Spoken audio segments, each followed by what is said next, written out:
Ayoko nga pong gawin niya, Nay. Ayoko rito. Aalis ako. Bakit ba ayaw niyo akong patayin sa sarili kong mga paa? Napakamakasarili niyo!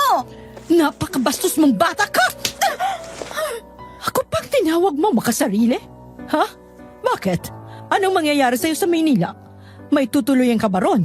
Gano'n ka makasisigurong magiging matagumpay ka ron? Yan! Diyan kayo magaling eh. Pinapangunahan yung mga bagay. Bakit? Kasi takot kayo? Bas wag niyo ko igaya sa inyo, Nay, na tinanggap ng dito na mabubulok sa bukid na to. Gusto kong umasenso.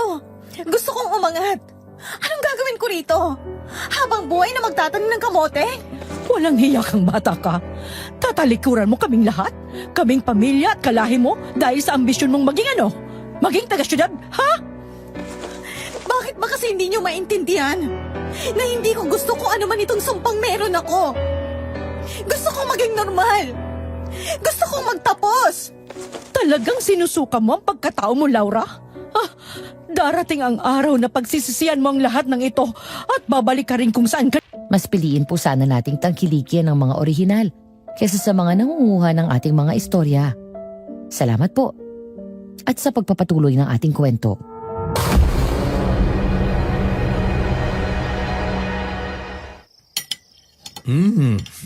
Ang sarap nitong luto mo, Law. Gumagaling ka na lalo, ha? Binubola mo na naman ako. Nobya mo na ako, hoy. Hindi na kailangan mambola. Ha? Anong bola? Hindi kita binabola, no? Nagsasabi ako ng totoo. Okay, sige. Kunwari naniniwala ako. Kumain ka na nga. Oo nga pala, Law. Mag-Holy Week na pala. Anong plano natin? Dito lang. Subukan ko magluto ng biko. Pero wag kang mag-expect, ha? Kasi hindi naman talaga ako marunong. Pwede rin naman tayong bumili na lang. Sigurado rin may mga kapitbahay tayong magbibigay. Talagang dito lang tayo? Hindi ka ba uuwi sa inyo? Ako, wala na akong uuwian. Kasi uli na ako. Pero ikaw, Law, may pamilya ka pa. Jerry, di ba napag-usapan na natin yan noon pa? Ayoko nang bumalik doon. Oo nga. Pero hindi mo pa sinasabi sa akin kung bakit. Ano bang nangyari sa'yo noon, Law? Basta, ayoko nang bumalik doon. At hindi pa ako handang pag-usapan ulit yun. Bakit? Bakit hindi mo kayang sabihin sa akin, ha? Law, nobyo mo ako. Magpapakasal tayo at maging asawa mo rin ako. Akala ko ba, wala tayong dapat ilihim sa relasyong ito. Pero bakit yung parting yun? Kasi nga hindi pa ako handa. Ilang beses ko bang sinabi yan sa'yo? At sabi mo ayos lang. So bakit ngayon kinukulit mo ulit ako? Law, Hindi kami okay ng mama ko, kaya ayokong pumunta ron. Okay na ba, ha? sorry. Tahan na. Sorry. Pangako, sasabihin ko rin sa'yo yan. Pero hindi ko pa talaga kaya sa ngayon. Pasensya ka na. Okay. Hindi na.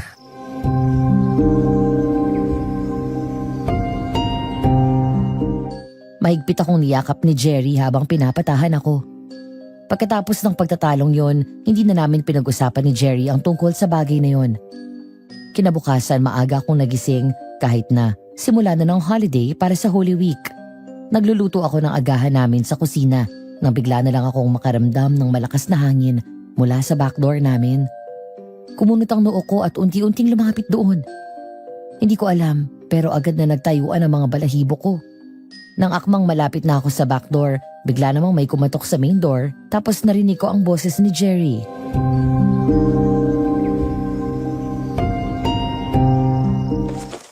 Laura, may bisita ka. Ha? Sino? Jerry? Sinong Mga pinsan mo raw. Marciana? Kumusta ka, Laura? Sino yung batang kasama mo? Eto ang bunso namin, si Ulap. Teka, nagkaanak pa si Chang? Oo, nung pag-alis mo sa atin, nabuntis si nanay. Teka Law. Mag-aada lang ako ng merienda. Ulap, ano gusto mong pagkain? Tara, sa kusina tayo. Ulap, sama ka muna kay Kuya Jerry. May pag-uusapan lang kami ni Ate Laura mo. Anong ginagawa niyo rito, Marciana? Pinasundan ba ako ni nanay, ha? Pipilitin niyo na naman akong umuwi? Ano? Hindi pa ba siya nadala nun? Ayoko nang umuwi. Teka lang, Laura. Huminahon ka. Ano ba sinasabi mo? Hindi ako nandito para pabalikin ka o ano pa man. Matagal nang tinanggap ni Chang na hindi kanya mapapabalik sa bukid. Kung ganon, bakit nga kayo nandito? At paano niyo ako nahanap? Anong kailangan niyo sa akin? Grabe ka. Ganyan ba kalaki ang galit mo sa pamilya natin, ha? Wala man lang kumusta, Laura? Wala akong oras na makipagbangayan sa'yo, Marciana. Kaya pakiusap. Sabihin mo na kung anong pinunta niyo rito. Alam kong sinabi ko na sa'yo kanina na suko na sila Chang sa pagkumbinsi sa'yo umuwi ng bukid. Tanggap na naming dito ka na talaga. Hindi na nga sana nila balak pang ipaalam sa'yo kasi baka wala ka na rin namang pakialam. Pero alam kong masasaktan si Lola kung hindi ka niya makikita kahit sa mga huling araw niya. Alam mo na, paborito ka noon eh. Anong ibig mong sabihin? Bakit? May sakit si Lola Laura. Sinubukan naman namin siyang ipagamot sa mga manggagamot sa kalapit na bayan. Pero hindi nila alam kung paano siya gagamutin. Maging si Lola na tanyag na manggagamot ay hindi rin alam kung anong gamot sa sakit niya. Siguro tama nga yung sinasabi nila na ang mga manggagamot kayang gamutin ang kahit anong sakit maliban sa mga sakit nila. Sumusubok pa rin kami ng mga paraan pero hindi namin alam kung may patutunguhan ba ang mga ginawa namin. Anong ginagawa niya ngayon? Saan siya nakatira? Doon pa rin naman sa bahay niya. Pinupunta lang namin ni Chang. Salitan kami sa pagpunta araw-araw para lang may kasama siya roon. Nakaratay na siya ngayon. Hindi na makatayo at hinang-hina na. Sinasabi ko to sa'yo para alam mo.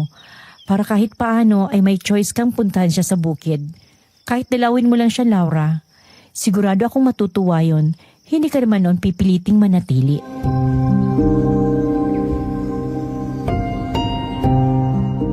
Parang may nagbara sa lalamunan ko ng mga oras na yon, Madam Venus. Hindi ko alam ang ire-react ko hanggang sa naramdaman ko na lang ang pangingilid ng luha sa aking mga mata. May alitan kami ni nanay, pero hindi damay roon si Lola. Suportado kasi niya ako palagi, kaya nga doon ako nagsusumbong sa tuwing may away kami ni nanay. Sumikip ang dibdib ko at parang nabingi ako. Naramdaman ko na lang ang pagyakap sa akin ni Jerry para hindi ako tuluyang bumagsak. Nataranta naman sina Marciana at Ulap na kumuha ng tubig. Pinaypayan nila ako at pinaupo sa sofa habang nakatulala pa rin ako sa kawalan. May sinasabi si Jerry pero wala akong marinig. Hanggang sa pinitik ni Marciana ang mga daliri niya sa harapan ng mukha ko, dahilan para mabalik ako sa wisyo.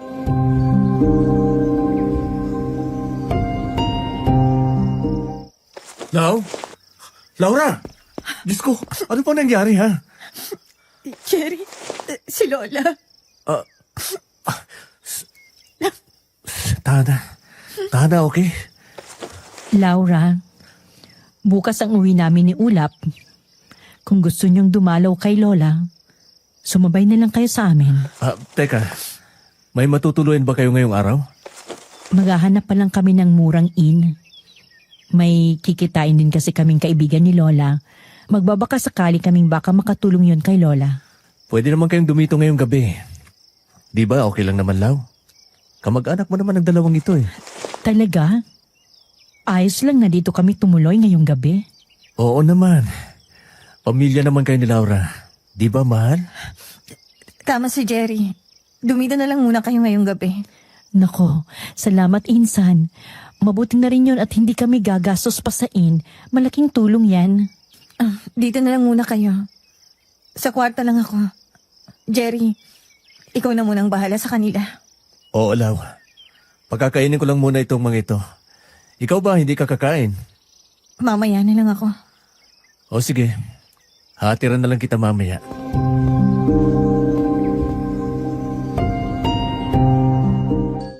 Pawagsak akong umupo sa kama nang makapasok ako ng kwarto. Doon, hindi ko na talaga napigilan at napahagulgol na ako. Itinakip ko ang dalawang kamay ko sa aking mukha at doon umiyak. Ilang saglit pa ay pumasok si Jerry dala ang pagkain.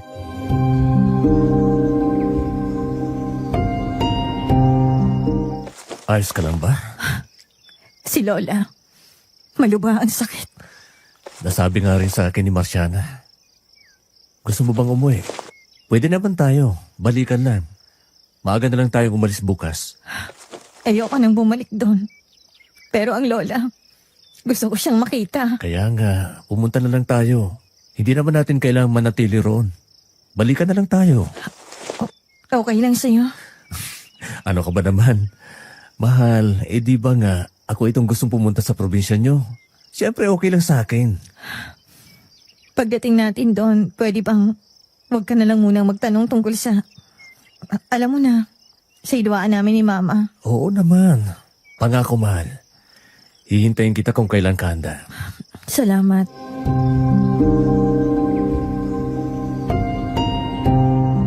Niyakap ako ni Jerry. Umiyak ulit ako sa kanya. Pagkatapos nun ay nag-empake na rin agad kami.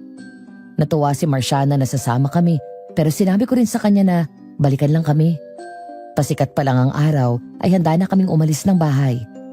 Habang nag-check ng mga lock si Jerry, napansin ko si Marciana sa labas ng bahay. Para siyang may kausap kasi nagsasalita siyang mag-isa. Nang lumapit ako sa kanya ay narinig ko ang lati ng mga binibigkas niya. Nangunot ang noo ko at tinapik siya sa balikat.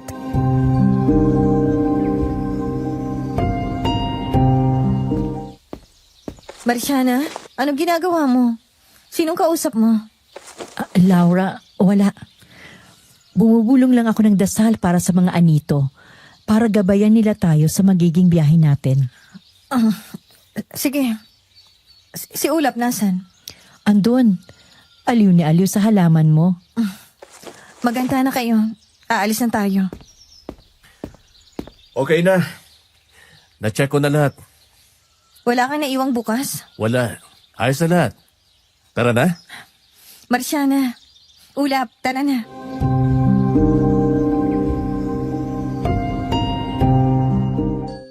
Mahigit ilang oras din ang aming naging biyahe mula sa syudad. Pagkababa namin sa bus stop, para akong nanibago dahil parang ang daming nangyari sa lugar namin. Tahimik na ito noong umalis ako, pero parang mas naging tahimik at iilang tao na lang ang nakita ko. Wala na rin halos mga bahay sa bukana ng daan papuntang bukid.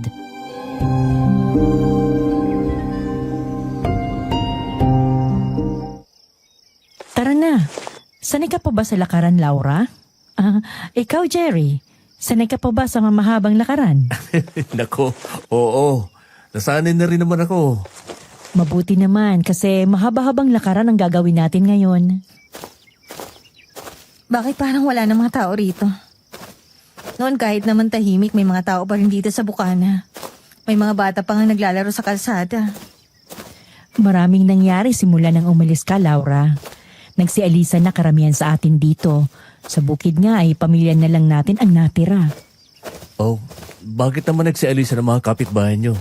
May nangyari ba? Baka mas ginusto na rin nilang pumunta sa Kabiasnan at ayaw nang mabulok dito. Pwede. Pero hindi naman sila lahat katulad mo, Lau. Kontento naman yung iba sa kanila sa payak na pumumuhay lang dito. Anong gusto mong iparating? Wala. Sinasabi ko lang naman, Bakit nga nagsialisa ng iba? may nangyari kasi nitong mga nakaraang linggo. Anong nangyari? Hala. Pagod na kasi si Ulap. Ulap, gusto mo buhatin ka na lang ni ate? Halika. At teka, Marciana. Mabigat na yung kapatid mo. Ako na lang ang magbubuhat sa kanya. Nako, hindi na. Nakakahiya sa'yo. Sus, ano ka ba? Sige na, akin na. Sigurado ka? Oo. Oy, Ulap. Halika, ako nang bubuhat sa'yo. Akin ang mga bag. Salamat, Jerry, Lau. Ako na lang dyan sa isa. Oh, ayan. Tara na. Alam naman ni Ulap ang daan, di ba? Una na kami sa inyo. Swerte mo sa nobyo mo, mabait. Kumusta yung pinuntahan niyo ni Ulap kahapon? Anong sabi? May maitutulong ba kay Lola? Yun na nga eh. Wala na palaruan sa binigay na ades sa amin ni Mang Dado. Naalala mo yung estudyante ni Lola noon sa panggagamot? Siya na ang nanggagamot sa mga karatig bayan ngayon. Saan daw nagpunta yung kakilala niya? Nagtanong-tanong na kami ni Ulap kahapon pero wala rin nakakaalam eh. Kaya hindi ko na rin alam kung nasaan yon. Maski ba si Mang Dado hindi alam kung anong gagawin kay Lola? Ginagawa niya naman ang lahat, Lau. Kaya lang, sadyang hindi pa nila nahahanap sa ngayon. Nasa bukid pa rin ba si Mang Dado? Kakausapin ko siya. Nandun pa rin naman, pero madalas ay nasa mga karatig bayan siya. Baka nandun siya mamaya, kausapin mo na lang.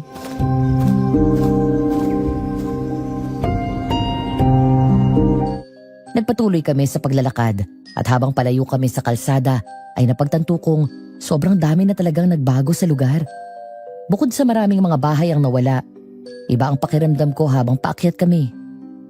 Hindi ko rin maipaliwanag kung bakit pakiramdam ko may nagmamasid habang naglalakad kami. Kinalabutan din ako dahil sa sobrang lamig ng hangin, mga 2 oras din ng paglalakad namin bago kami nakarating sa mismong lugar. Nag-iisang lugar lang kasi ang buong pamilya namin. Iba-iba lang ng mga bahay.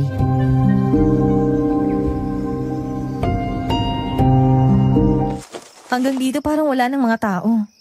Nasaan ang ibang mga kamag-anak natin? Bumaba na para mga ibang bayan. Alam mo kasi, hindi na ganong kasagana ang bukid. Sino na lang ang naiiwan dito? Madalas kami na lang ni na Lola, Ulap at Chang. Ang nanay mo wala na rito? Umuwi pa rin naman kada linggo, pero namamasukan na kasi siya sa isang pamilya sa kabilang bayan at doon siya pinapatira ng mga amo niya. Bakit ka pa nandito kung nandun na pala sa baba si Chang? Walang kasama si Lola rito. Hindi naman ako katulad mo. At anong... Tara na, hinihintay na tayo ni Lola. Lau, ang tahimik pala rito sa inyo. Pero ang presko ng hangin. Grabe, ngayon lang yata ulit ako nakalahap ng ganito kapreskong hangin. Paano? Ang dumi na ng hangin sa syudad. Ay, teka. Nandito na tayo. Baba ka na, Ulap. Ang kulit ng pinsan mong yun, oh. Grabe, hiningal ako. Ang layo nga pala ng inyo. Pero okay lang maglakad kung presko naman ang hangin. Kaysa naman naglalakad ka sa Maynila na puro usok ang nalalanghap mo. Lau? Huy, okay ka lang ba? Bakit ka tulala? Tara na, kunin mo tong mga bag. Ha? Teka, pupunta na ba natin ang mama mo?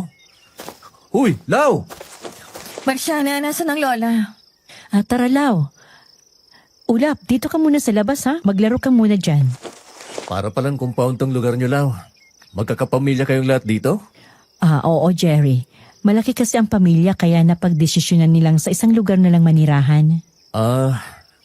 Maganda rin ang ganun at natutulungan nyo ang isa't isa pag may mga problema.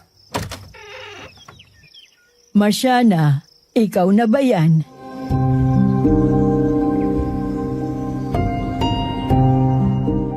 Natigilan ako nang marinig ang boses ng nanay ko. Dumadaldal pa rin si Jerry pero wala na akong naintindihan sa mga sinasabi niya. Paglingon ko, saktong nakatingin sa amin si nanay. Gaya ko ay natigilan din siya. Nagulat na nandun ako. Hindi ako umimik at agad din naman siyang nag-iwas ng tingin. Si Marciana ang lumapit at nagmano. Tapos ay pinakilala na rin niya si Jerry na halatang nagulat din na inako na pala ang kaharap niya.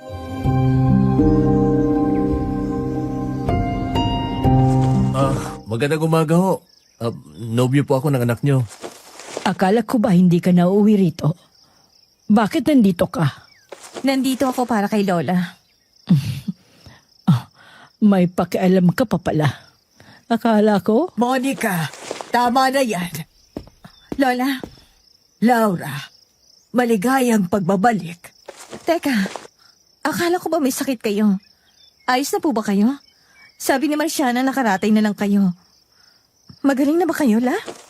Marciana, pwede bang sabahan mo muna ang kasama ni Laura sa bahay nila? Gusto kong makausap ang apo ko ng Camila. Opo, Lola. Jerry, tara, punta tayo kina Chang. Nandun na rin si Ulap. Sige. Laura, sama muna ako sa pinsan mo. Mag-usap muna kayo ng lola mo. Chang, tara na po. Tulungan ko na po kayo dyan sa dala nyo. Hindi na. Hindi naman ako baldado. La, wala akong maintindihan. Ano to? Ang sabi ni Marciana, maluba ang sakit mo. Bakit parang wala ka naman pong sakit?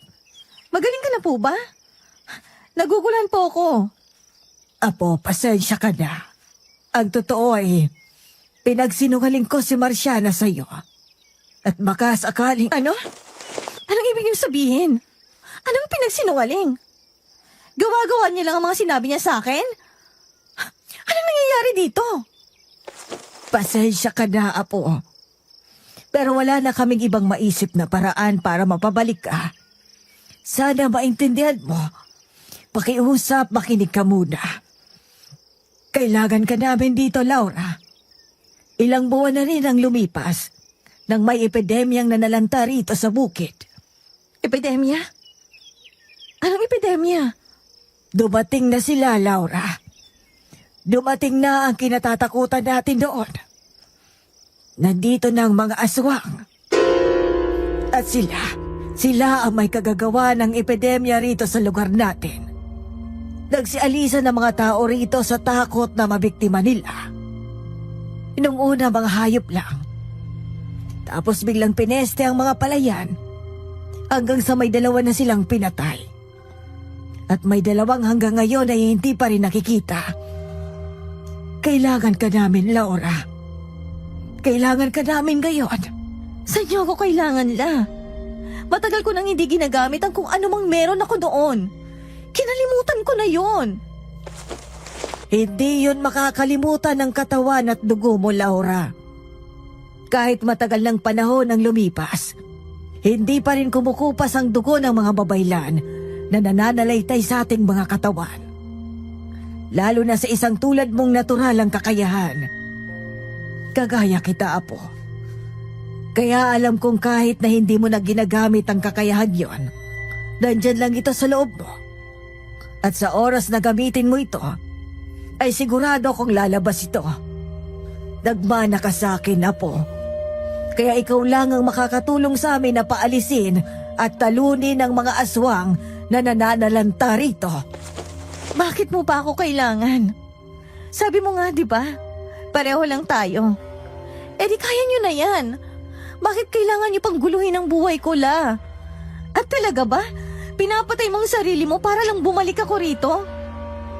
Alam nyo ba kung gaano ako nag-alala, La? Tapos malalaman kong kasinungalingan lang palang lahat? Laura, bakit mo sinisigawan si Lola? Bakit? Kasi sinungaling kayong lahat? Talaga ba, Marciana, ha? Pang best actress ka na pala ngayon. Grabe, paniwalang-paniwala mo ko eh. Hindi mo pa ako kunwari pinipilit na sumama sa'yo, pero ang totoo, yun naman talagang pakay mo nung una pa lang, di ba? Lau, Totoo ba talaga may pinuntan ka ni Ulap doon? O gawa-gawa mo lang din yon? Kasi ako lang naman talagang pakay mo ron, di ba? Lau, pasensya ka na. Wow! So pinagkaisahan niyo ako! Hindi sa ganon. Nakikinig ka ba? Narinig mo naman, di ba? Kailangan ka namin. Sa tingin mo ba, kung sinabi namin sa'yo ang totoo, maaawa ka sa amin dito? Hindi, di ba? Nagsinungaling pa rin kayo! Kung may mga ganun na palang pangyayari dito, bakit hindi kayo umalis? Nagsialisan na nga halos lahat ng tao rito. Eh di umalis na rin kayo. Hindi yung magpapakabayani pa kayo para mapaalis ang kung sino mang mga halimaw na yan. Naririnig mo ba ang sinasabi mo, Laura? Napakamakasarili mo talaga. At saan kami pupulutin, ha? Handa ka bang saluhin kami? E di ba halos ipagtabuyan mo na kami noon?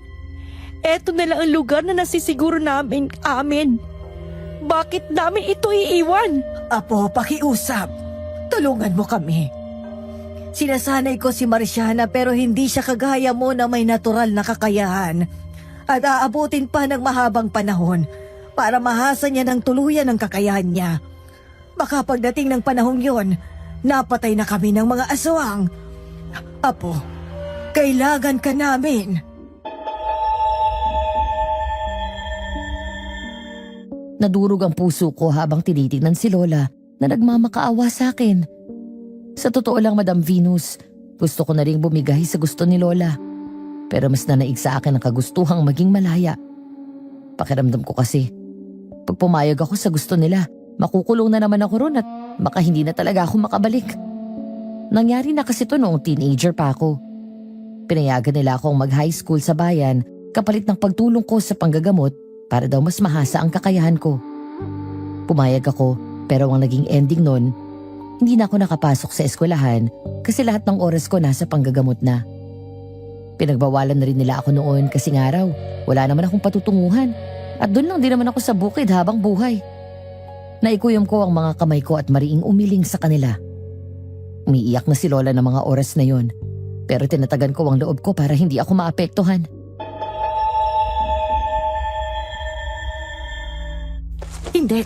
Hindi ako papayag. Naalala niyang ginawa niya sa akin nung high school ako? Di ba sabi niya papayag kayong mag-aaral ako sa bayan? Basta tulungan ko kayo. Pero anong nangyari? Sa huli kayo rin ang tumutol kasi di ba nga sabi niyo? Wala na rin naman akong mararating. Dito lang din naman ako habang buhay. Tingin niyo hayaan kong mangyari ulit yon? Laura, hindi. Bumaba na lang kayo sa bundok. Baka matulungan ko pa kayo. Laura, teka lang. Jerry! Jerry! Oh, Lau. Tapos na ba kayo mag-usap ng lola mo? O tara, kain na tayo. Tara na, umalis na tayo. Ha? Tara na sabi. Teka, eto na. Makahila ka naman eh. Ayan, dyan ka magaling. Ang maglayas. Aalis na po kami. Teka lang, Lau. Aalis na tayo. Anong nangyari sa... Laura, please. Wala na tayong dapat pag-usapan. Laura! Lau, ano bang nangyari? Bakit tayo alis ka agad? Tapos na ba kayo mag-usap ng lola mo? Bakit ka nagalit? May ginawa ba sila, ha? Bilisan mong maglakad. Akin na yung ibang bag. Teka, Laura, ito na naman tayo eh. Hindi mo na naman sinasagot ang tanong ko. Pwede ba? Bilisan mo na lang dyan. Ayoko abutan ng gabi rito. Sabihin mo muna sa akin kung anong nangyayari, Lau. Grabe naman. Hanggang dito ba pagtatalunan natin to? Sasabihin ko nga, pero pwede bang pag nakababa na tayo, bilisan mo. Nag-away ba kayo ng lola mo? Lau, ano? Putik na yan. Tara, takbo. Wala pa naman tayong payong. May bayo, dyan muna tayo sumilang. Oh, kilala mo ba ang may-ari niyan? Baka pagalitan tayo. Wala namang tao, tara na.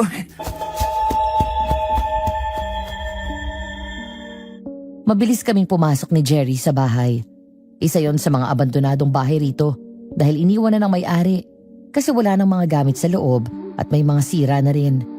Pero okay pa rin namang silungan at hindi naman butas ang bubong. Tumingin ako sa labas. Sobrang lakas ng buhos ng ulan. Tapos kumulimlim na rin ang langit.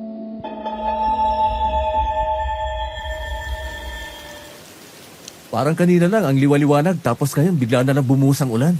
Ano ba naman yan? Sana huminto rin agad at kailangan na nating makauwi. Handa ka na bang sabihin sa akin kung anong nangyari kanina? Nakausap ko ang nanay mo kanina. Anong pinag-usapan niyo? Nangumusta lang sa'yo. Tapos nagtanong kung gaano daw tayo katagal. Hindi ako siniraan. So naman, bakit naman niya gagawin yun? Galit pa rin yun sa akin eh. Hindi mo ba narinig mga sinabi niya? Pero bakit nga ba umabot sa ganun, ha? Walang sinabi si nanay sa'yo tungkol sa lahi namin. Lahi? Anong lahi? Ang sabi nila, babaylan ng mga ninuno namin. Kaya may mga kakayahan kaming manggamot at makipag-usap sa kalikasan at sa mga anito. Bata pa lang ako, yun ang turo sa amin. Sabi ng lola ko, isa raw ako sa mga taong may natural na kakayahan sa panggagamot at sa pakikipag-usap sa kalikasan. Ibig sabihin, marunong kang manggamot? Sabihin na natin tinuruan nila ako noon. Pero nung umalis ako rito, kinalimutan ko na rin yun. Ayoko nun, Jerry. Ayoko ng buhay ko rito dati. Kaya ba kayo nag-away ng mama mo? Oo. Ayaw niya akong umalis. Hindi ako nakapag-aral dahil sa kanya. Kung sana'y nakapag-high school ako, di sana may degree ako ngayon pero wala. Pero bakit? Ano bang ginawa nila? Mas gusto nilang tutukan ko raw ang kakayahang naman ako sa lahi namin. Bata pa lang ako. May mga ginagamot na ako kasama ni Lola. Palagi niya akong pinagmamalaki sa mga nagpapagamot sa amin noon. Na ako raw ang susunod sa yapak niya. Alam mo, okay naman ako noon eh. Ang ibig kong sabihin ay, nakontento ako sa buhay namin noon. At tinanggap kong baka yun nga ang kapalaran ko. Pero nang nag-elementary ako, nang makasalamuha ko ang ibang tao, nang napakinggan ko sila at ang mga kwento nila sa labas ng bukid namin, na-realize ko na may ibang mga bagay pa akong pwedeng maabot. Pinag-aral ka ng elementary. Pero bakit hindi sila pumayag na mag-high school ka? Mas dumadaming na raw kasi ang mga ginagamot ni Lola at mas kailangan ng tulong ko. Mas mabuti na rin daw yon para mas mahasang kakayahan ko. Nagsimula na rin silang magturo sa akin ng kung ano-anong mga dasal para sa mga anito. Tinuruan ako kung paano puksain ang iba't ibang masasamang nilalang na pwedeng makapagpahamak sa lugar namin. Alam mo pa ba ang mga yun ngayon? Kinalimutan ko na nga, di ba? Ayoko nang maalala ang mga yon. Nung una, pumayag naman silang pumasok pa rin ako ng high school. Pero habang dumadami mga ginagamot namin, mas binababad nila ako at dinadala kong saang-saang bayan para manggamot. Alam mo, gusto ko sana mag-teacher eh. Gusto ko magturo ng mga bata. Pero hindi ko nagawa. Kasi hindi ako nakapagtapos ng high school. Pero, paano ka nakawala rito? Kung minsan, kumukupit ako sa mga natatanggap naming pera sa panggagamot. Ilang taon ko rin ginawa yun. Hindi rin nila alam na minsan nagtatrabaho ako sa mga kapitbahay para may kitain. Minsan naman nagtututor ako ng mga bata sa dati kong eskwela. Nang pakiramdam ko'y makakatustos na sa akin ang ipon ko, saka ako nagdesisyong umalis. At nagalit ang pamilya mo? Oo, halos lahat sila. Si Lola lang yung tanging iniintindi ako. Wala siyang sinabi nun. Niyakap niya lang ako nang sabihin kung ayoko na ron sa lugar namin at aalis na ako. Si Mama galit na galit siya. Ang sasakit ng mga sinabi niya sa akin. Pero tiniis ko lahat yun. Umalis ako. Pinatunayan kong kaya ko. Pero ngayong ayos na ako. Gusto na naman nila akong bumalik sa dati. Hindi ko alam, Jerry. Basta alam ko kung anong gusto ko at hindi na ako babalik doon. Anong ibig mo sabihin? Paano gusto ka nilang bumalik sa dati? Hindi ko maintindihan, Lau. Jerry, gusto nila akong manatili ulit dito. Para manggamot? Para tulungan silang talunin ng mga aswang na namimeste sa bukid. Ano? Aswang? Huwag mo nang banggitin. Matalas ang pandinig ng mga yon. Baka marinig tayo. Ibig sabihin, may mga... Sa totoo lang, dati ko pa silang naririnig. Pero hindi ko naman nakita kahit kailan. Basta tinuruan lang nila ako noon kung anong dapat kong gawin sa mga ganong elemento. Kung ganon, alam mo kung paano sila labanan, ha? Tingin mo talaga may interes ako dyan? Sinabi ko na sa'yo, kinalimutan ko na lahat yon. Pero teka, sinasalanta sila ng mga aswang. Kaya ba wala na halos mga tao rito? Oo. Noong una mga hayop at pananim lang daw. Hanggang sa may mga biniktima na sila. Sa takot ng mga tao, umalis na lang sila. Kung ganon, bakit hindi na lang sila umalis? Mapanganib pala rito eh. Yun na nga sinabi ko sa kanila. Pero wala. Matigas ang mga ulo nila. Ayaw nilang umalis dito. Ayaw nilang iwanan ng lugar na to. Jerry, at gusto nila akong ikulong ulit dito. Pero teka, hindi totoo yung sinabi ng pinsan mo? Hindi, nagsinungaling sila para lang mapabalik ako rito. Sinong hindi maiinis doon? Baka naman talagang kailangan nila ng tulong mo, Lau.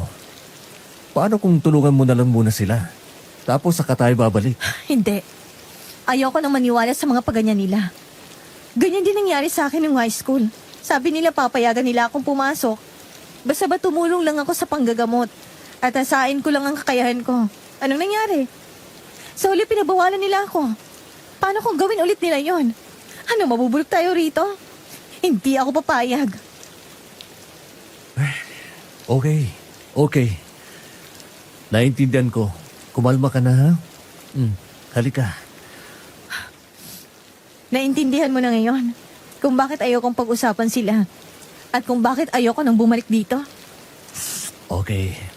Naintindihan ko. Sana. Aalis tayo rito, ha? Pagkatila ng ulan, aalis na agad tayo. Malakas pa rin ang pagbagsak ng ulan, kaya wala kaming naging choice ni Jerry kundi ang manatili doon sa kubong yon habang nagpapatila.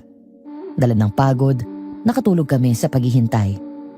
Naalimpungatan na lang ako na madilim na sa labas at hindi pa rin tumitigil ang pagbuhos ng ulan. Nang sumilip ako sa may siwang ng kubo ay nakita kong may mga namumuo ng maliliit na tubig sa daan. Napamura ako, lalo na't hindi ko alam kung anong oras na. Sa huli, napasandal na lang ulit ako at namasahe ang noo. Habang nag-iisip, naramdaman kong parang may nakatitig sa akin. Nang lumingon ako sa kanan, nanlaki ang mga mata ko nang may nakita kong isang pares ng mga matang sobrang pula. Napasigaw ako sa gulat at agad na niyugyug si Jerry.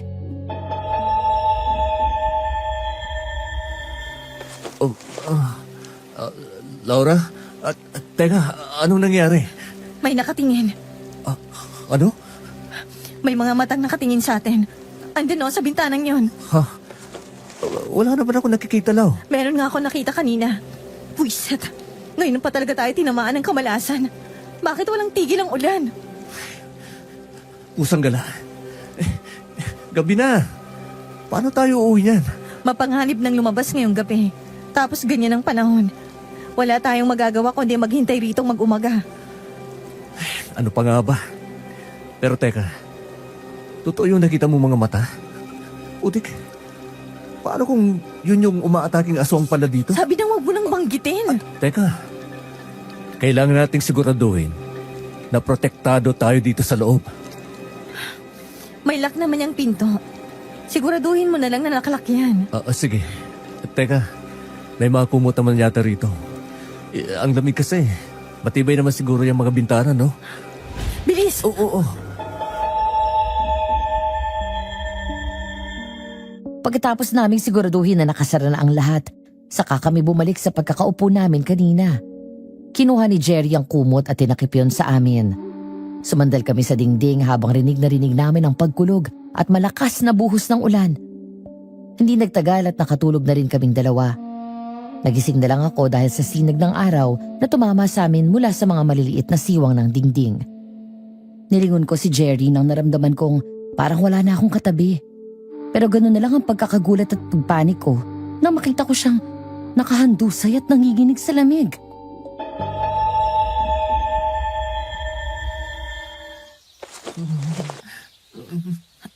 Jerry! Laura, ang lamig. Teka, anong nangyayari sa'yo? Ang init mo ah. Teka, Diyos ko. Ang sakit ng ulo ko na. Jerry!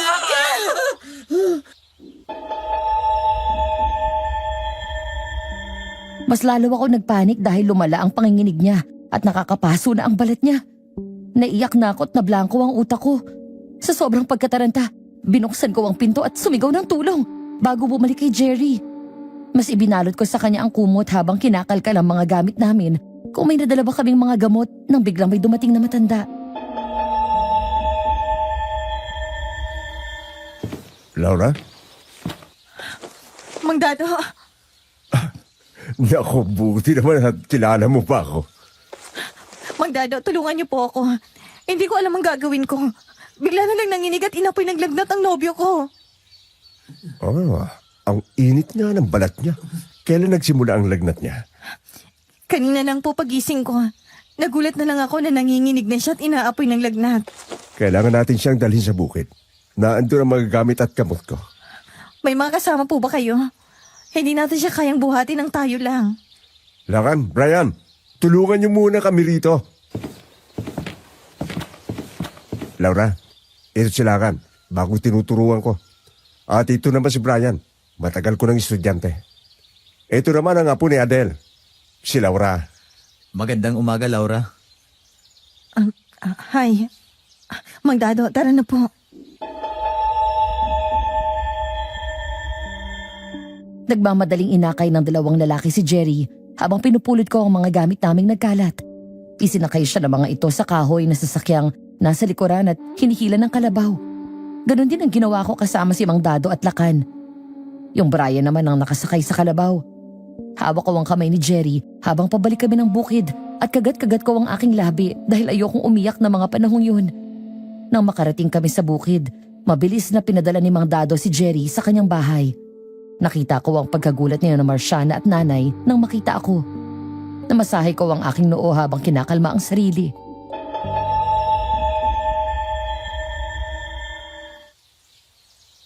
Laura, anong nangyari? Akala ko ba alis ka na? Bakit ka bumalik? Naipakiusap lang. Ayoko pa makipagdiskusyon ngayon. May sakit si Jerry at kailangan niyang magamot agad. Kita mo na? Sa amin ka rin pala magpapatulong. Puntahan ko lang po si Mang Dado. Bahala ka sa buhay mo. Laura, hintay! Hinayaan kong sumunod si Marciana sa akin. Nang makapasok kami sa bahay ni Mang Dado, nakita kong nandoon na rin si Lola. Pareho nilang tiningnan si Jerry habang ang dalawang lalaki ay nagdidikdik ng kung anong halamang gamot sa gilid. Sinubukan kong makinig sa pinag-uusapan ni Mang Dado at Lola, pero sobrang hina naman ng mga boses nila. Panay kasi ang tinginan nila sa akin na para bang may gusto silang sabihin, pero hindi lang nila masabi. Nang hindi na ako nakatiis nagsalita na ako. Ano po bang problema? Ano nangyari kay Jerry? Naulanan kami kahapon pero hindi naman kami talaga nabasa at nakasilong naman kami agad. May nangyari pa ba bago kayo nakarating sa kubong yon? Ha? Anong ibig niyong sabihin? Iba ang kutob namin ng lola mo, Laura. Mukhang hindi pangkaraniwang lagnat lamang ang dumapo sa nobya mo. Kung ganun, ano po pala? Mukhang gawa ito ng aswang na nanalanta sa bayan natin. Aswang na nagbibigay ng lagnat. Umpisa lang ang lagnat.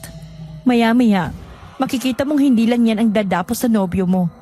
Ganyan-ganyan din nangyari doon sa mga taong nabiktima nila. Maging doon sa mga hayop na unang pinatay. Ano pang mangyayari sa kanya? Sa totoo lang, hindi rin namin alam. Iba-iba kasi ang nangyayari sa kanila kaya hindi rin namin masigurado. Basta sa ganyan, nagsisimulang lahat. Isa lang naman ang paraan para malaman kung talagang kagagawan niya ng aswang. Itawas natin. Pagkatapos magagamot niyo na siya. Yan ang hindi namin sigurado, Laura.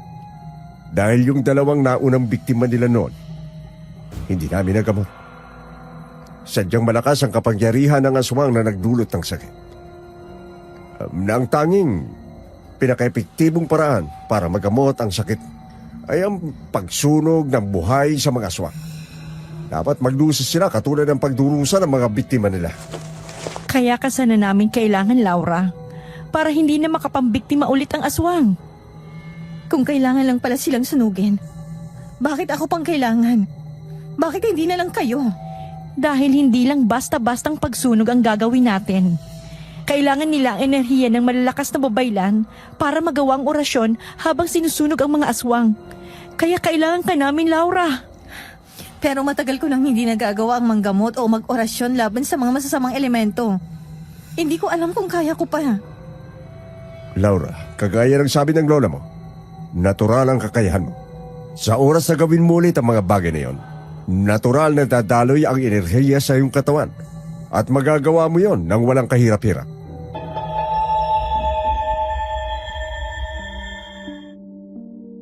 Sa totoo lang, hindi ko alam kung paniniwalaan ko si Mang Dado at Marciana. Siguro dahil ilang taon din ako nanatili sa syudad, kaya yung mga paniniwala ko noong bata pa ako nagbago na rin at napalitan na ng iba. Tiningnan ko si Jerry at nanlaki ang mga mata ko nang mapansing parang may tumutubo sa kanyang balat at namumula ang buo niyang katawan. Ilang saglit pa naghihiyaw siya sa sakit.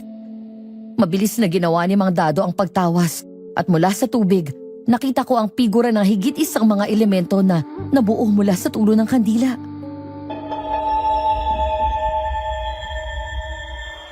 Tama nga na hindi nag-iisa ang aswang. Brian, tawagin niyo ang iba nating mga kasama. Salubungin niyo sila sa ibaba. Kailangan ng matigil ang pamiminsala ng kung sino mga aswang na yan. Mang Dado, hindi pa pumapayag si Laura. Paano kung... Kailan natin gagawin? Ngayon na ba? Pag nagawa ba natin agad gagaling si Jerry at makakaalis na kami? Talagang yan lang ang iniisip mo, no? Ang makaalis sa lugar na to? Hindi na magbabagong desisyon ko, Marciana. Kung kailangan niyo ng tulong ko, sige.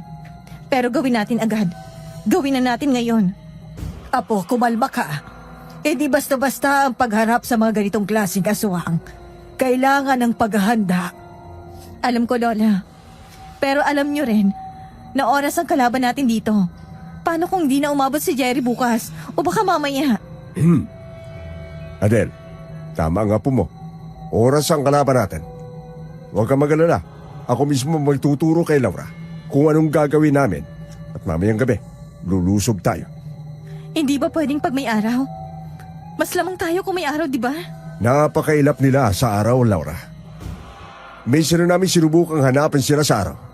Pero halos wala kaming makakapang presensya nila. Kaya naisip namin hindi talaga sila basta-basta. Malalakas na aswang sila. Kaya kailangan natin lahat ng tulong na makukuha natin. Sige, payag na ako. Ano, magsimula na tayo? Marciana, kunin mo lahat ng librong kailangan natin. Ang iilan sa mga ito, naituro namin sa dati. Kaya baka pamilyar na rin sa'yo. Hindi ko alam ang dado. Ang tagal na nun. Basta magtiwala ka lang sa kakayahan mo, Laura. Isang mabilisan na pagturo ang ginawa ni Mang Dado. Pero tama naman siya na halos lahat ng orasyong kailangan namin pamilyar na sa akin habang binibigkas ko. Habang inaayos namin ang orasyon ay naghanda rin ng iba naming mga kasama at hinanda rin ng mga iba pang kagamitan laban sa mga aswang. Paano niyo pala nalaman kung nasa ng mga aswang na yun? Mula nang manalanta sila, sinimulan na namin ang paghahanap sa kanila. Ang gubat na pupunta natin ngayong gabi, ang huling nakitaan namin ang presensya nila. Nasubukan niyo nang pumunta ron ng umaga? Oo. Pero gaya ng sabi ko, hindi sila nakikita sa umaga. Hindi ko rin nararamdaman. Maski ang mga anting-anting natin, ay hindi sila nahanap. Isang beses lang nasa agap ng presensya nila ang isa sa mga tao namin. At yun ay noong pumunta ang isang yon sa gubat nang gabi dala ang isang anting-anting. Ilang araw bago namatay ang mga biktima nila. At paano ba nila ito pinapatay? Namamatay ba sa sakit o sadyang kinakain nila pagkatapos dapuan ng sakit? Namatay sa sakit ang isang biktima nila. Pero pagkalibing, doon naman nila kinain.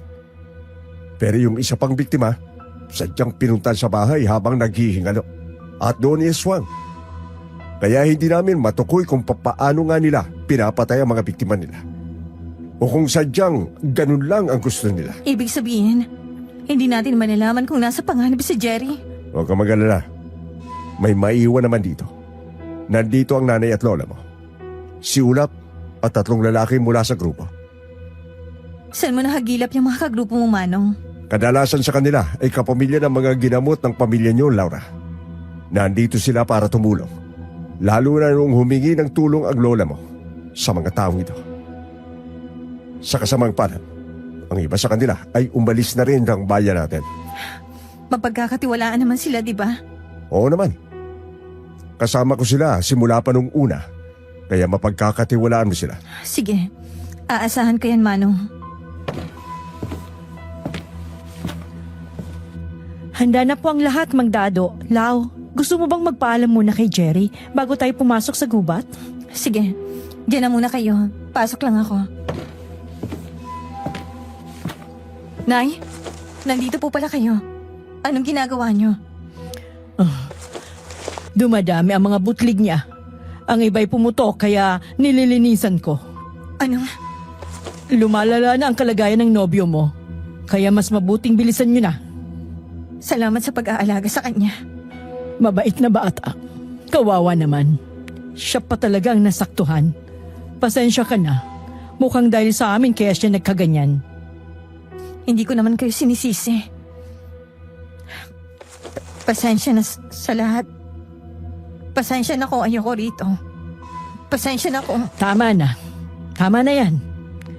Nangyari na ang mga nangyari. Hindi na natin mababalik pa. Pasensya ka na rin. Kung naging mapilit kami. Huwag kang mag-alala. Hindi ka naman namin pipiliting manatili rito pagkatapos nito. Pero maraming salamat pa rin. Dahil pinili mong tulungan kami. Nay, patawad po. Okay na yon. Basta mag-iingat ka. Mag-iingat kayong lahat.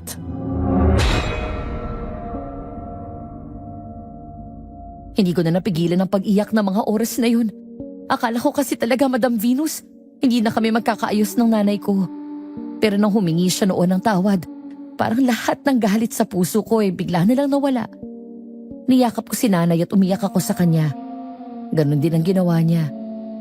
Pagkatapos noon ay nilapitan ko muna si Jerry bago ako tuluyang bumalik sa labas at sinamahan sila Mang Dado. Naghanda na ang lahat. Sabay kaming pumasok sa loob ng gubat. Nasa hulihan kami ni Marciana abang nasa unahan namin ang iilan sa mga tauhan ni Mang Dado. Inilibot ko ang tingin ko sa gubat na halos matabunan na ng dilim nang bigla kong napansin na wala na si Mang Dado. Marciana, nasan si Mang Dado? Di ba kasama natin siyang pumasok? Teka nga. Oo nga no. Sana si Mang Dado. Lakan, nasan si Mang Dado? May naiwan si Mang Dado, kaya bumalik muna siya. Naiwan? Anong naiwan niya? Hindi ko rin alam kung ano, pero sabi niya, para daw sa orasyon mamaya. Pero sinong kasama namin ni Marciana mamaya? Babalik naman agad si Mang Dado, huwag kayong mag-alala. Ano yun? Mukhang nandito na tayo. Ha? Nakikita mo ba ang kuwebang yan?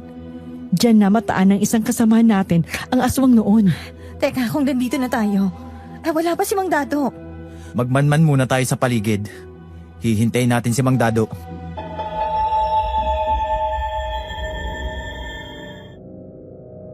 Agad na kumilos ang mga iba naming kasama at pinalibutan ng kuweba.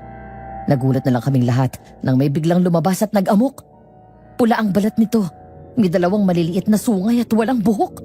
Sa gulat ng mga kasama namin ay binato nila ito gamit ang kanilang mga sulo na dumikit agad sa balat ng nilalang.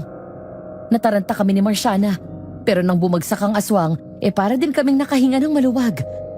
Pero mas lalo akong nagtaka ng mga oras na yon. Kinabahan ako at pakiramdam ko may mali.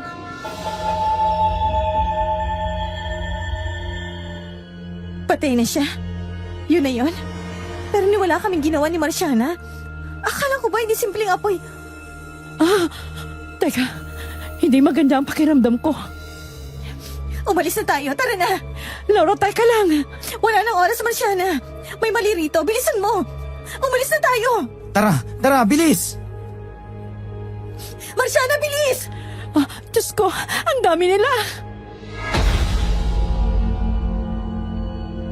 Tumakbo kaming 3 ni na Marciana at Lakan. May iilan kaming kasamahan na nakasunod, pero agad ding naabutan ng mga ito. Sinubukan naming lumaban at hagisan sila ng mga pangontra, gaya ng bawang at asin na dala namin. Pero hindi man lang sila nasaktan. Kung hindi lang sobrang bilis ni Lakan at hindi kami nahila ni Marciana, baka inabutan na rin kami.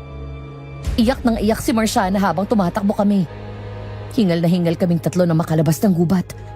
Nang igala ko ang tingin sa buong bukid, napansin ko ang pagiging tahimik nito. Walang kahit anong kuliglig ang maririnig. Para talagang may dumaang anghel sa sobrang tahimik. Dahil sa pag-iyak ni Marciana, agad na bumukas ang pinto ng bahay namin. Lumabas si nanay na kulot na kulot ang noo. Marciana, Laura, tapos na ba? Bakit nandito kayo? May nangyari sa gubat, Nay. Wala na mga kasama namin. Nasaan si Mang Dado? Lakan, akala ko ba may kinuha lang siya? Bakit ang tagal?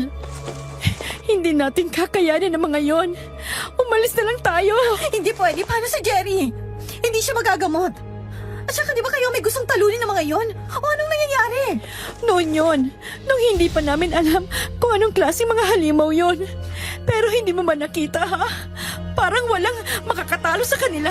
Ang lalakas, ang bibilis, at hindi tinatablan ng pangontra. So ganon. Dahil na-realize nyo ng katanga ng manatili rito, aalis na lang kayo. Pwede nating iwan basta-basang boyfriend kung may sakit dahil sa kasinungaling ang sinabi nyo sa akin? Pero hindi ko kayo pwedeng iwan dahil kailangan yung tulong ko. Sino sa atin na makasarili ngayon na, Marciana? Tama na. Ano ba naman kayong dalawa? Walang magagawa ang pagbabangayan ninyo. Hahanapin ko si Mang Dado. Mabuti pa nga. O kayong dalawa, tara, pumasok muna tayo at nang mapag-usapan natin to, siguradong may alam si nanay tungkol dito. Kayo na lang mag-usap. Pupuntahan ko muna si Jerry.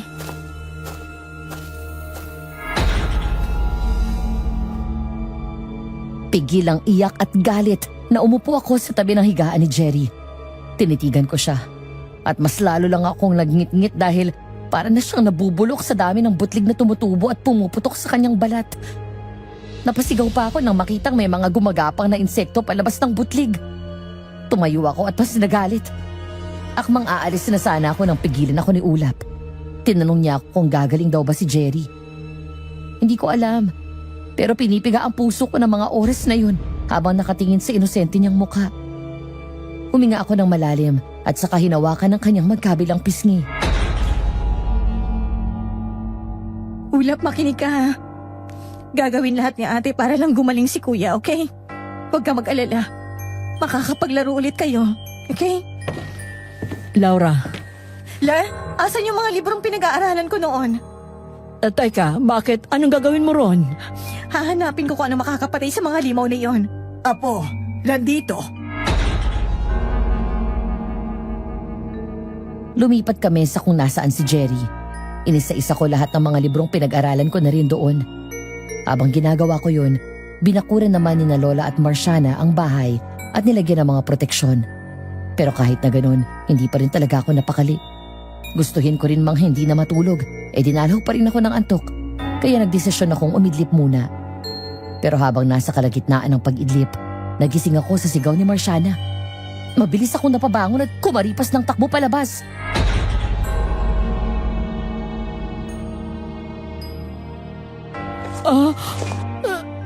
Si Marciana. Diyos ko! Nay, dito lang po kayo ni Lola. Ako nang titingin. Sige, mag-iingat ka. Marciana! Marciana, ano nangyari? Oh, Laura, ang kapatid ko, si Ulap. Ulap! Ay, Diyos ko, ano nangyari sa kanya? Sino may gawa nito? Hindi ko alam na lumabas siya. Naihi ako kaya ako bumangon. Pero may narinig akong ingay sa labas. Kaya lumabas ako pero paglabas ko, ganyan na lang ay nabutan ko. Naikuyom ko ang aking mga kamay at napaluhod sa lupa habang nakatitig sa wala ng buhay na katawan ni Ulap. Wakwak ang kanyang tiyan. Nakadilat ang mga mata na para bang buhay pa siya ng halukayan ng halimaw ang kanyang lamang loob. Nagpuyos ako sa galit habang iyak ng iyak si Marciana. Pero agad din naman kaming natigilan nang marinig namin ang sigaw ni nanay at lola sa loob ng bahay. Kasabay noon ay ang mga pagaspas ng pakpak. Mabilis kaming tumakbo pabalik sa loob. Pero huli na, dahil nang makapasok kami ay may mga bumagsak sa bubong at agad nilang inatake si nanay at lola, pati na si Jerry. Napabulok na ang katawan. Napasigaw si Marciana pero agad kong tinakpan ang bibig niya at hinila siya paalis doon. Tumulo ang luha ko at nakatitig sa nanay kong kinakain ng halimaw habang hinihila paalis doon si Marciana. Bilisan mo, Marciana! Takbo! Lau, wala na sila. Inubos nila ang pamilya natin at wala tayong nagawa. Hindi tumalab ang mga proteksyon. Susunod na tayo. Tumigil ka! Bilisan mo! Paano sila? Wala na tayong magagawa sa kanila. Pero kailangan nating mabuhay, Marciana. Gustuin man nating tulungan sila. Hindi natin kaya bilisan mo na! Saan tayo pupunta? Kahit saan! Basta kailangan nating tumakas dito! Si Mang Dado at si Lakan. Baka hanapin nila tayo. Mabuti kung mahanap nila tayo. Pero paano kung wala na rin sila? Ano? Shh! Huwag kang maingay. Laura? Tumahimik kayo. Mang Dado? Huwag kayong maingay. Bilis, dito tayo sa may talahib. Dali, Mang yuko Dado? kayo. Yuko! Mang Dado, inatake kami ng aswang. Namatay ang mga kasamahan namin.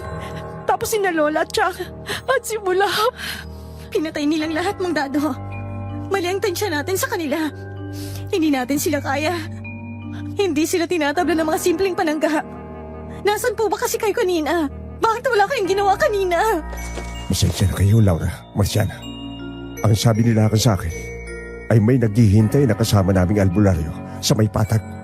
Ang sabi niya ay may nalalaman daw ito tungkol sa mga aswang. Pero nang pumunta ko, walang tao. Niloko ako ng tarantadong yun. Po, ang sabi niya may nakalimutan lang daw kayo. Siya pa nga nagpresentang hanapin kayo kanina. Hindi. Traidor ang isang yon. Anong ibig niyo sabihin? Kasama siya ng nilalang niya yun. Inatake niya ako kanina.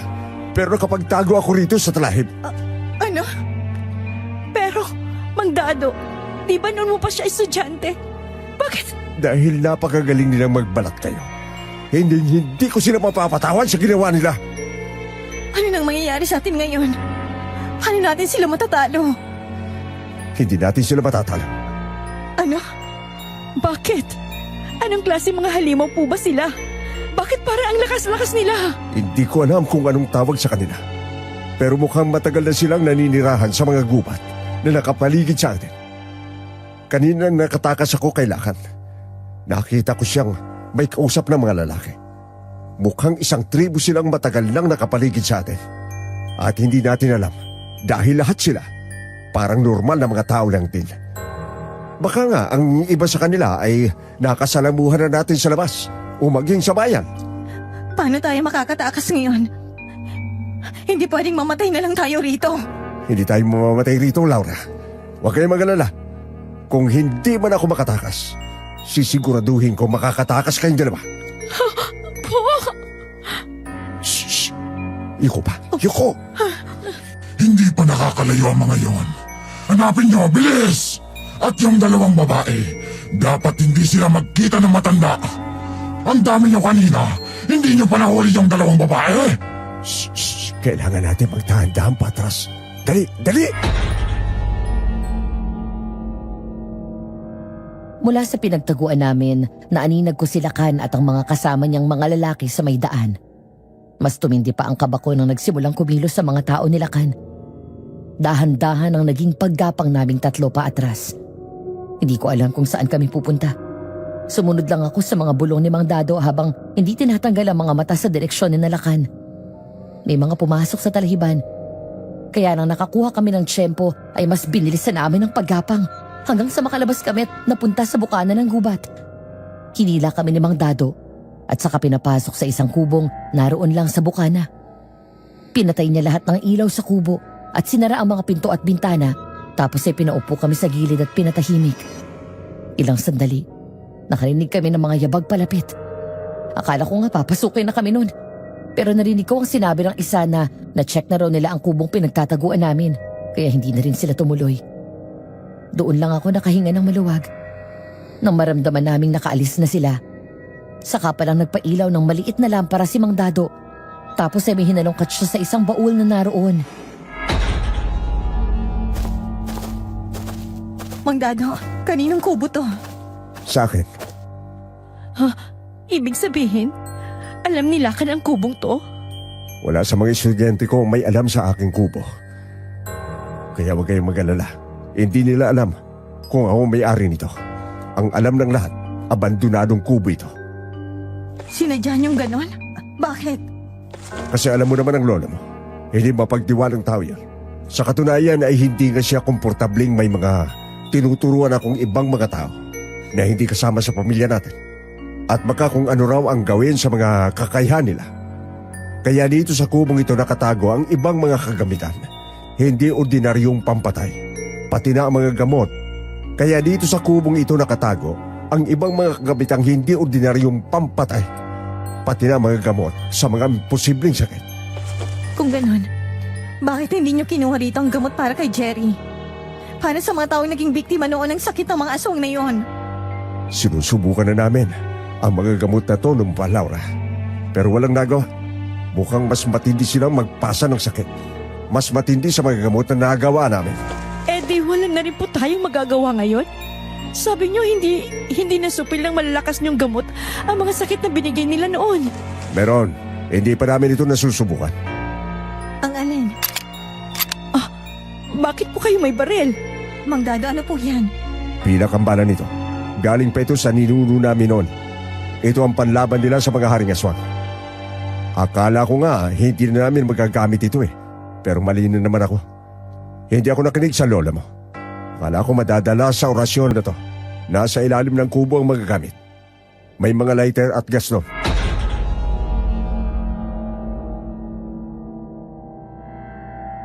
Nang mga panahon yon, gusto ko na talagang maiyak na lang, Madam Venus. Kahit kasi may plano si Mang Dado, alam kong walang kasiguraduhan yun. Lahat ng plano niya noon base lang sa paniniwala. Dahil hindi pa naman talaga niya nasubukan kung mamamatay ang mga aswang na yon sa pamamagitan ng pilak na bala. Na hindi rin kami sigurado kung gaano kalaki ang magiging pinsala sa kanila ng mga kawayang dala namin. Tigi-isa kami ni Mariana ng matulis na kawayan at may dala rin kaming mga gamit na pwedeng magsimula ng apoy.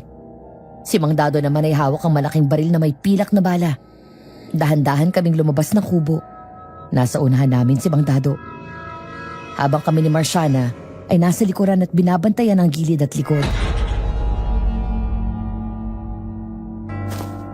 Wala na tayong ibang panaga ngayon, kundi ang mga punong nasa gubat. Wala nang talahib na magpoprotekta sa atin. Kaya mag-iingat kayo at maging mapagmatyag. At sumunod lang kayo sa akin. Opo. Ang tahimik naman ng... Tingin mo nakalayo na sila. Malamang. Pero pag hindi nila tayo nahanap, babalik ang mga yun dito. Bilisan na lang natin ang paglalakad. Shh. Mabilis pero maingat. Ayaw natin makaisturbo sa mga mabangis na hayop dito. Makukuha nila ang atensyon ng mga SWAT. Opo. Marciana, tatagan mong loob mo. Hindi tayo makakaligtas kung puro takot ang mananais sa'yo. Alam ko. Pasensya ka na, Laura. Hindi ko si mapigilan. Naalala ko sila, Chang. Alam ko. Pero hindi itong panahon para magluksa. Kailangan muna nating makatakas dito, okay? Hindi ko lang alam kung saan ako pupulutin. Kung makakatakas man ako. Baka kamuhian ako ni nanay. Pag nalaman niya mga nangyari sa kapatid ko. Sa akin, Marciana. Pwede kang sumama sa akin, okay? Hindi ka magalit sa akin? Hindi. Nainis ako, oo, pero wala na yun. Wala na rin sila. Kaya sa ngayon, tumakas muna tayo. Tumahimik kayo. Palapit sila. Bilis! Maabutan nila tayo! Kung maaabutan na nila tayo, mas mabuting malapit na tayo sa bukana ng gubat. Rinig na rinig ko na ang mga yabag na palapit sa direksyon namin. Pero hindi kami tumigil. Mas binilisan pa namin ang paglalakad hanggang sa narinig namin ang pagaspas ng mga pakpak at ang isa-isang pagbagsak ng mga nilalang palibot sa amin. Magkakatalikod kaming tatlo. Ramdam ko ang panginginig ni Marciana sa tabi ko habang umuungol ang mga tao sa harapan namin. Napatitig ako sa aswang na nasa harapan ko. Sa kanilang lahat, siya lang ang may mahabang buhok. Pula pa rin ang kanyang buong balat at may maliliit pa rin siyang sungay. Pero puti ang mahaba niyang buhok.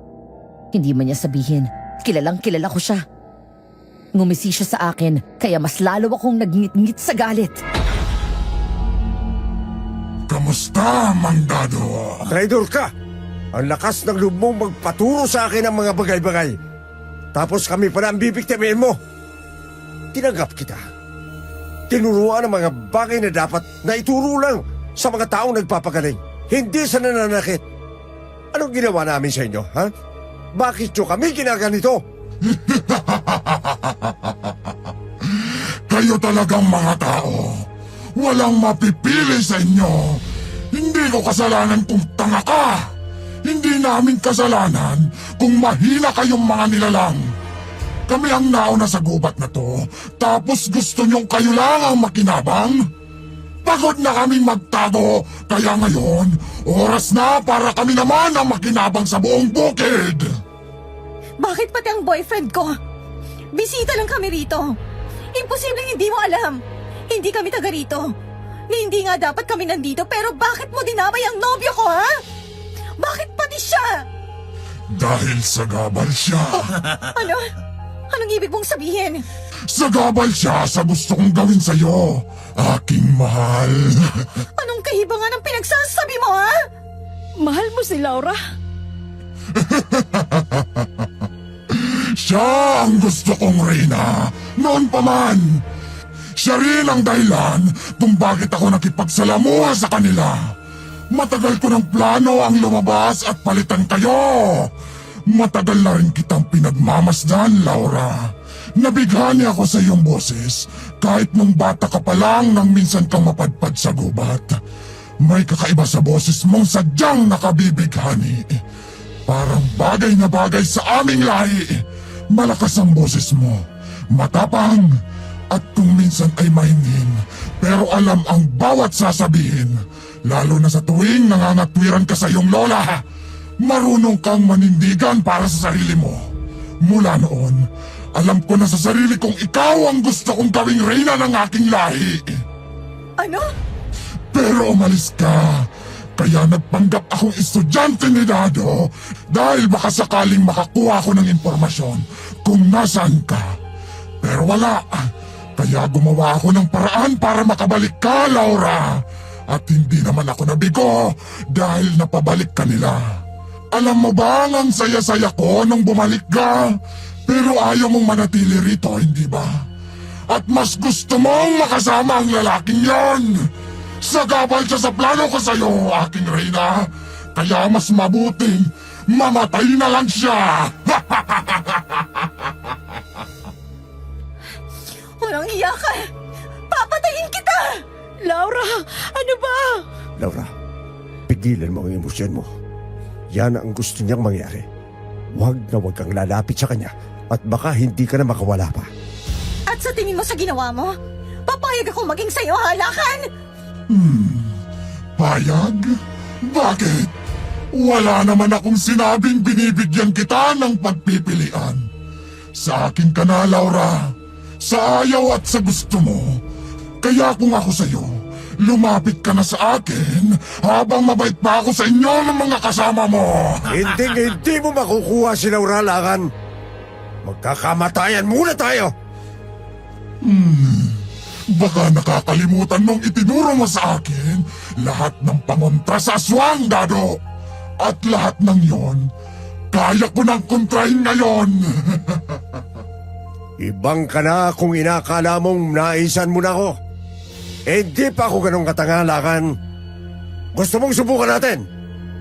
Hindi mo magugustuhan pag pinatulan kita, Dado. Kaya kung ako sa'yo, Laura, susuko na ako habang mabait pa ako.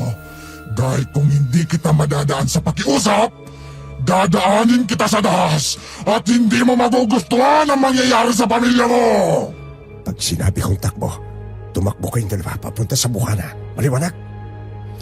Po, pero ang dami po. Ako na bahala. Basta makinig lang kayo dalawa. Mang Dado, Maliwanag, Mang Dado. Mag-iingat kayo. Ano, Laura? Huwag mo akong paghintayin ng matagal. Isa, dalawa, tatlo! Laura! Takbo! Marciana, takbo, bilis! Marciana, bilis! Laura, may nakasunod sa atin. Silakan, nakasunod siya sa atin. Basta bilisan mo lang ang pagtakbo! Hindi ka na makakatakas sa akin, Laura. Kaya kung ako sa'yo, huwag ka lang tumakas. Nagpapagod ka lang. Kahit na alam kong yun na ang pinakamabilis kong pagtakbo, sinubukan ko pa rin mas bilisan. Rinig na rinig ko nang naiiyak na boses ni Marciana, pero hindi kami tumigil. Hila-hila ko siya habang dire-diretso lang kami sa pagtakbo. Hindi ako lumingon, pero dinig na dinig ko ang malalakas na putok mula sa baril ni Mang Dado at ang hiyawan ng mga aswang. Aaminin kong noong mga panahon yon, kinakabahan din talaga ako. Dahil alam kong mas mapapagod kami ni Marciana at pag nangyari yon, maabutan kami ni Lakan. Kaya nag-isip ako ng panibagong plano. Kinapa ko ang bulsa ng aking shorts at nakapa ko ang isang pilak na bala tapos ay ang lighter na gagamitin naming pangsunog. Tiningnan ko ang hawak kong kawayan. Hinigpitan ko ang hawak doon at nilingon si Marciana. Pero bago pa man ako makapagsalita, bigla na lang siyang nadagit sa akin. Sumigaw siya. Nanlaki ang mga mata ko nang makitang hawak siya ni Lakan at walang pagdadalawang isip siya nitong kinitla ng buhay. Napahinto ako at hindi makapaniwalang napatitig sa bumagsak na katawan ni Marciana. Dilat na dilat ang mga mata niya, tapos nakanganga pa. May gilit ang kanyang leeg at kitang-kita ko kung paano hinugot ni Lakan ang puso niya habang nakatingin siya sa akin. Nanginig ako sa galit. Tumulo ang luha ko at walang pagdadalawang isip na kinuha ko ang nasa aking shorts. Walang hiya ka, Lakan! Kung sana'y sumuko ka na lang, Laura, hindi na mangyayari to. Laura, takbo! Tumakbo na kayo! Sa tingin mo talaga, matatalo mo ako? Kahit na ano pa ang ipanlaban niyo sa akin, hindi niyo ako matatalo! Akin na ngayon si Laura. Wala ka nang papupuntahan pa! Wala ka ng pamilya! Walang nagmamayari sa akin, Lakan! Hindi ikaw! At hindi ang kahit sino! Hinanda ko ang pilak na bala at ang kawayan ko. Tumakbo ako sa kanya. Nakangisi siya sa akin at sinalubong niya pa ako. Nang akmang ikukulong niya ako sa mga bisig niya, ay itinara ko ang pilak na bala sa kanyang puso at isinunod ko ang matulis na kawayan. Hindi siya nakagalaw hanggang sa tuluyan siyang napaluhod at nanghina. Kinuha ko ang pagkakataong yon para tumakbo at kinuha muli kay Marciana ang gas na dala niya. Konti lang yun, pero sapat para ibuhos ko sa mukha ni Lakan at ang iba'y binuhos ko sa daan. Humiyaw si Lakan, dahilan para sumigaw rin ang ibang aswang. Nanlaki ang mga mata ko nang mapansin ang ginawa niya, kaya mabilis kong sinilaban ang mukha niya, tapos ay ang daan na may gas at ang mga tuyong dahon. Narinig ko ang mga aswang na palapit, kasabay ng paghiyaw ni Lakan, kaya kumaripas ako ng takbo hanggang sa nakalabas ako ng main road. Rinig na rinig ko pa rin ang mga sigawan, kaya hindi ako tumigil sa pagtakbo hanggang sa makaabot ako sa isang waiting shed. Sa sobrang pagod ko, nakatulog ako sa upuan ng shed. Nang magising ako, mataas na ang sikat ng araw. Saktong may dumaang truck ng prutas kaya nakisabay ako roon at sa kabutihang palad ay nakarating ako sa bus station. May mga mabubuting loob na nagbigay sa akin ng pera, kaya nakabalik ako agad ng syudad.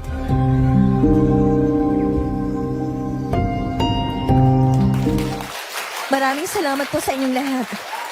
Maraming salamat din sa mga boss natin sa isa na namang award. Grabe, naisip ko tuloy. Baka napaka-hardworking ko pala talaga kasi pangatlong taon ko na tong Employee of the Year. Ang supportive talaga ng team kong ito. Salamat sa inyo. Hindi ko rin naman makukuhang parangal na ito kung hindi dahil sa inyong mga team ko. Ilang taon na ako sa trabahong to at ang makatanggap ng ganitong parangal sa ikatlong pagkakataon ay isang napakalaking bagay sa akin. Lumaki ako sa probinsya at akala ko noon hanggang doon na lang ako. Siyempre, pangarap kong Maynila. Nandito ang mga oportunidad eh. Pero siguro sa buhay, hindi sapat na pangarap mo lang. Kung wala kang gagawin, hindi mo matutupad ang pangarap na yon. Kaya kayo, kung may gusto kayo, pagtrabahuhan nyo at huwag kayong susuko. Pero hindi ibig sabihin na nakafocus kayo sa karir nyo ay makakalimutan nyo ng pamilya nyo. Importante ang karir, oo. Pero importante rin ang pamilya. Pwede naman kasing pagsabayin ng dalawa. Walang dapat i-give up. Ako, late ko nang na-realize ang bagay na yon. Marami na akong pinagsisihan noon. Marami na rin akong nagawang maling desisyon. Malungkot, oo. Nakakagalit, oo. Madalas naiisip ko pa rin paano kung ibang ginawa ko. Baka mas naging magandang buhay ko. Pero wala eh. Kahit anong gawin ko, hindi ko na maibabalik yon. Ang tanging magagawa ko na lang ay ang mas pagbutihan pa ang mga desisyon ko ngayon. Pasensya na kayo kung parang nagiging mahaba na naman ang speech ko, ha?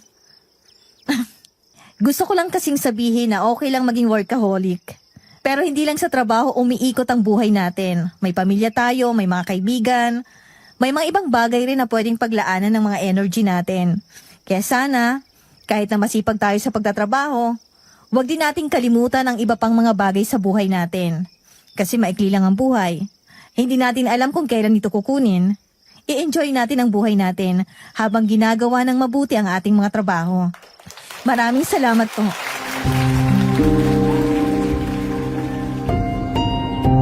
Nagkangiting bumaba ako ng stage at kinamayan ng mga boss namin. Narinig ko pa ang mga katrabaho kong nagsasabing naging motivational speech na naman daw ang speech ko. Tumawa lang ako sa kanila. Ganyan naman palagi ang comment nila sa tuwing nagsispeech ako. Ewan ko rin ba? Di ko rin kasi mapigilan. Mahigit 11 taon na ang lumipas simula nung nangyari yon sa probinsya. Di ko alam kung anong nangyari doon pagkatapos. Dahil gaya ng sabi ni Mang Dado, hindi na ako lumingon pa nang makatakas ako. Bumalik ako sa Maynila at ipinagpatuloy ang buhay kahit nagaano kasakit. Lumipat ako ng ibang lugar. Nagluksa ng ilang linggo hanggang sa nanaginip ako. Napanaginipan ko sina Jerry, nanay at lola. Lahat sila nakangiti sa akin. Lahat sila sinasabing okay lang at hindi ko kasalanan. Sa totoo lang, sinisi ko talaga ang sarili ko nun sa nangyari.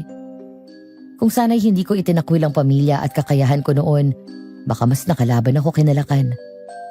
Kung sana'y hindi ko tinuring na sumpa yun at tinanggap ko na lang yun habang tinutupad ko ang pangarap ko. Sana hindi nagkaganon. Sana natulungan ko pa rin sila at nakaalis kami ng bukid ng ligtas. Sana hindi namatay si Jerry. At sana hindi nawalan ng ina ang anak kong si Henry.